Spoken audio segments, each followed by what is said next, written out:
So now I will talk about difference between await, wait, hope, expect.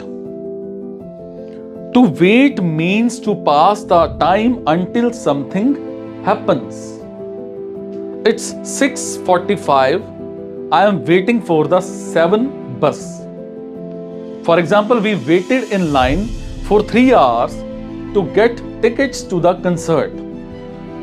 For example, you need to wait for the computer to finish updating.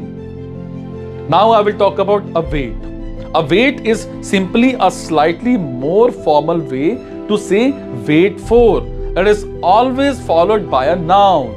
For example, there are 3 projects awaiting the manager's approval. I am awaiting your answer. For example, everyone's eagerly awaiting the release of the movie is equal to everyone's eagerly waiting for the release of the movie. Hope. To hope means you want something to happen. For example, I hope I will get a promotion this year. For example, I am sorry to hear you are sick.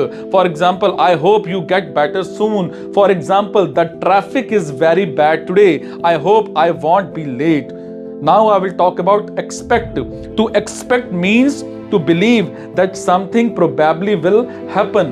For example, we are expecting a visit from some clients. They said they would come at 4:30. For example, my boss expects me to arrive on time every day.